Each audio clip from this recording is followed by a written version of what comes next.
What's going on, everyone? So in a moment, I'm going to play a clip from Mark Cuban talking about Klay Thompson and the addition to the Dallas Mavericks. Now, you might be asking, Tyler, why are you talking about Mark Cuban, the Dallas Mavericks, and Klay Thompson when this is a Laker channel?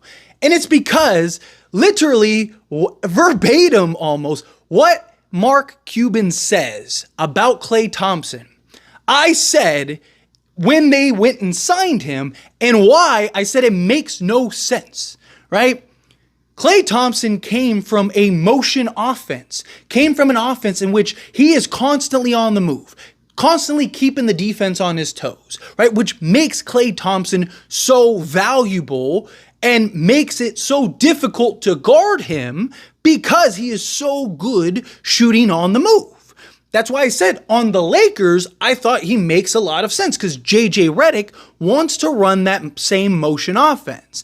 And you have guys like LeBron James and D'Angelo Russell and guys like that that can create and also at times allow him to catch and shoot. But the offense in which Dallas ran last year made zero sense for Klay Thompson this year. But I was like, hey, maybe before we just jump to conclusions, maybe Dallas will change the type of offense that they have. The problem is Luka Doncic was number 1 in isolation last year, and Kyrie Irving was number 4, right?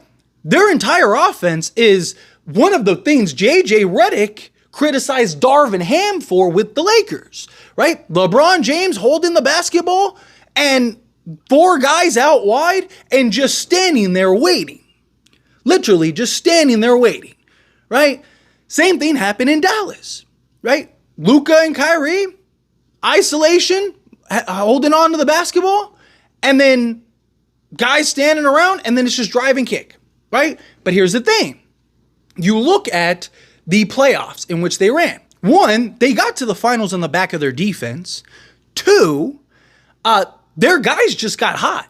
Right? Derrick Jones Jr. was shooting the lights out. Kyrie, Luka. I mean, even PJ Washington was hitting clutch threes and all that stuff, right? Like, guys just got hot at the right time, more than their averages. Because, again, you look at the regular season, they did not play. They really picked it up a notch in the playoffs. And Kyrie and Luka were sharing the ball more. It wasn't so Kyrie and Luka dominant. Of course, it had its moments, and especially towards the end of the games to close things out. But for the most part, they were really sharing the basketball. Guys were locked in defensively, right? Like, go look at the regular season and the way that they played and operate, and go look at the playoffs until they got to Boston and see the difference. And then go watch how they played in the first 3 rounds, and then how they played against Boston, and you tell me why they lost. Because they went right back to the way that they played in the regular season, right? Just a lot of isolation, a lot of heavy, Luka just dominating the basketball. They weren't sharing the basketball, they weren't defending the way that they used to, right? Guys weren't hitting shots all of a sudden. Right? So the idea and logic is Klay Thompson's going to be one of those guys that kind of fill that void, that are going to be able to come in and play that role, play that part. And I just, again, it doesn't make sense to go get a guy. Like, Klay is an excellent shooter. Don't get me wrong. And I'm not saying Klay's going to be bad, but he's not going to be that ceiling raiser that he would be usually for another team, because he's basically just going to be tucked away in the corner as just a catch and shoot 3-point shooter. And he doesn't have the defense that Derrick Jones Jr. gave you last season. So again, I talked about it. I think it's very possible Dallas may be even worse next year than they were last year, because they lost a couple pieces that just they needed more. And Klay Thompson, if he's just standing there all game, doesn't really be the ceiling raiser necessary. But before I dive into it further, I want to play the clip of exactly what Mark Cuban said, so you have an idea, you have an understanding, and then we'll dive into kind of the ins and outs. So here is that clip. We also wanted somebody that was going to be able to make a three, because Luka's always going to get you an open look. Kyrie's going to get you an open look or score on their own. And then, we wanted a team that could defend. And then obviously the big addition was Klay. Just somebody who you have to face guard, who's going to, make 40%. And we're hoping, at Golden State, he had to always be on the move. They had that motion offense where he was always coming off screens and running. we don't do that, right? Or not nearly as much. I'm sure we'll run some of that action for him, but just standing in the corner and, standing in the, in the wings and just catch and shoot from Luke and Kai, hopefully his life's going to be a lot easier. So we'll be able to defend, make shots, and have a lot of. So there is the clip directly from Mark Cuban's mouth, right? Word for word from Mark Cuban. I think it's funny that in that, interview or in that, minute clip, Mark Cuban literally contradicts himself. He says one of the issues that they had were their offense basically getting stagnant and guys not hitting shots. But that's why we got Klay Thompson to just stand and catch and shoot. Again, keeping it with the Lakers, what did JJ Redick call out Darvin Ham for? Guys standing around, the offense getting stagnant because no real sets or plays were being ran. When Klay Thompson is moving and he is all over the court and you have to keep an eye on him because he is the shooter that he is, it becomes so difficult, nearly impossible, especially when he's on and cooking, because he can get his shot off so quick, it becomes nearly impossible to guard him. But if I know you're just going to stand there and not move, I don't need to worry about you. I mean, Klay Thompson is still Klay Thompson, so you're going to have to worry about him shooting the basketball, but I know that if I go and kind of give a little bit to try to help, right? You're not going to break out. You're not going to backdoor me. You're not going to do anything. You're going to stand there. So if you're just standing there, I don't need to worry about you because I know if I just keep my distance and I can still be enough to close the gap, I'm good. Right? You just put your longest defender in that area. And you just, if I'm the Lakers, I'm putting Anthony Davis on that side. Right? Because Anthony Davis because he's big and long enough, he can be there to, one, move over and protect the rim, but also close out, right? There's ways to kind of manipulate that. Jared Vanderbilt is another guy, right? You could just put Jared Vanderbilt with Anthony Davis as his help. And if I'm Vando, I'm playing the middle. Because you're not going to move. I don't need to worry about you. I don't need to worry about you, breaking out or you, backdooring me. I literally just have to stay in this area. Just have to kind of stay in this box. As long as I stay in this box, I'm good. Because if I help and they kick out, I'm long enough, lengthy enough, and quick enough to get out to contest that shot. As opposed to if I go help and you break out and they kick it, now I have to basically turn around and go to an angle. Or if I go to help and you backdoor, now I have the easy bounce pass. You're catching the ball, you're going up and there's a layup, right? Again, these types of things are that's why the Warriors were such a threat offensively. That's why the Warriors were so difficult offensively. Because they're constantly moving. They're constantly keeping the defense on their toes. They're not just standing still. They're not just standing pat. They're not just, letting Steph create everything and then just drive and kick. It becomes too easy to defend. It becomes too easy to again, if I know everyone's just going to stay in their spots, I don't need to make any adjustments defensively. I'm good. I just basically stay in my zone, right? But you saw, with the Lakers, when the Lakers were moving the basketball, talked about it all season long. When the Lakers got 30 plus assists, they were pretty much unbeatable. Why? Because the defense is constantly on their toes. And you have a guy that can shoot the lights out in D'Angelo Russell. Austin Reeves can get hot. Rui Hachimura shot well, right? LeBron James and Anthony Davis are more than capable of finishing at the rim or knocking down from the mid-range. LeBron was shooting 40% from three, right? When the ball's moving, you're going to create cracks in the defense. And then when those cracks in the defense end up happening, then you generate easier offense. You watch the Boston game against the Dallas Mavericks. Dallas was too predictable.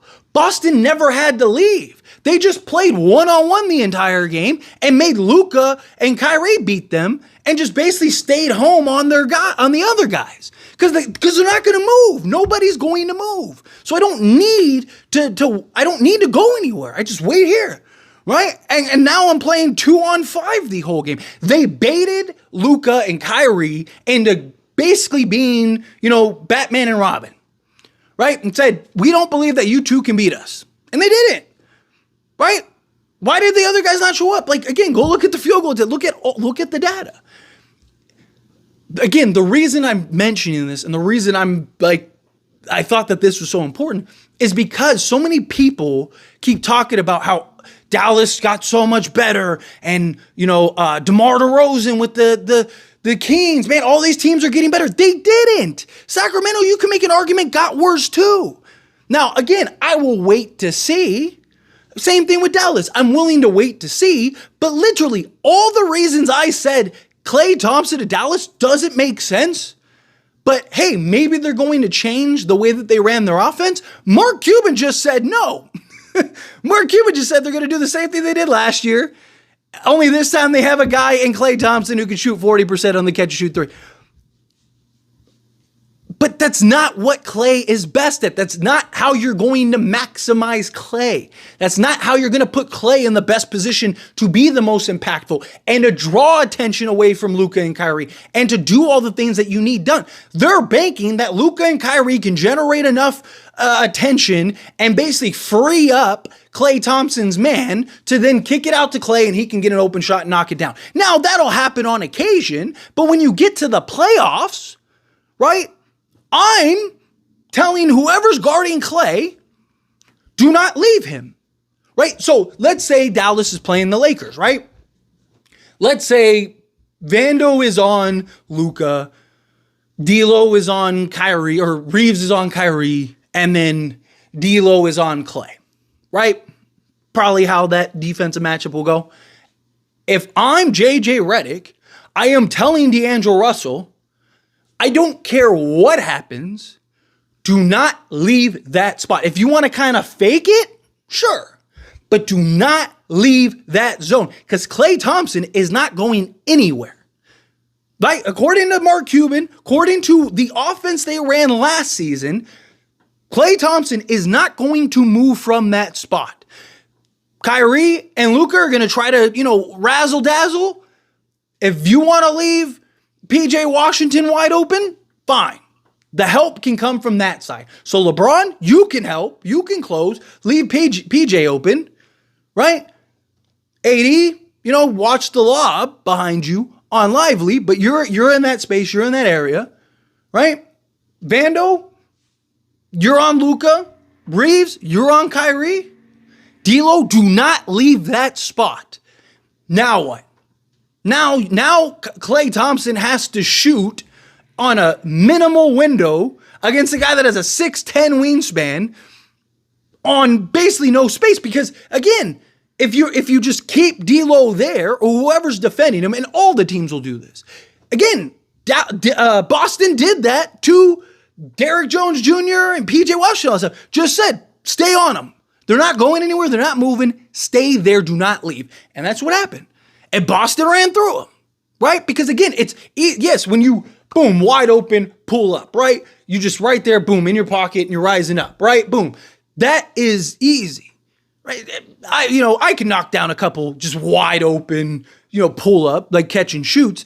But it's another thing when you have a guy basically glued to you and then now you're catching the ball in this like small little gap, right? Or they're not even kicking it out to you because D'Lo's in that area. I mean, again, because he's not going anywhere. And these are the types of things that I talk about where, again, I don't care that Klay Thompson went to Dallas because if they run the offense they ran last year, he's not going to will he make them slightly better? Sure, because he's a better shooter than what they had last year. But he's not raising the like Klay Thompson basically just standing in the corner all game is not enough to beat Boston. They still lose in the exact same way. Exact same way. Right? Like, they might not even get to the finals at that point because Derrick Jones Jr. was so good defensively in those first 3 rounds. right? So Klay Thompson's not going to be what he was defensively, or Derrick Jones Jr. was defensively. So they might not even get to the finals with Klay Thompson, right? And you might ask, well, okay, well then why would it be different with Klay? Because JJ Redick wants to run a motion offense. He wants to run plays and sets and stuff where guys are not standing around, where guys are constantly moving. What you see in Golden State with Klay Thompson would have been doing the exact same thing with the Lakers, right? So it would have been a natural, easy transition. It would have made more sense. So anyway, I just wanted to share that. I saw that little clip and I was like, this is exactly why I said it makes no sense. So it's just funny, the things that I was saying, Mark Cuban literally said verbatim. The only difference is he was trying to justify why Dallas is better. I was explaining why they're worse. But again, in that sentence, he literally contradicts himself. He explains what the issue was and then says that Klay Thompson just being a spot-up shooter is the answer. That's not the answer. That's why your offense got stagnant. It's the same reason the Lakers' offense got stagnant. It's the same reason the Lakers struggled all season. Because as soon as they got away from sets, that was it.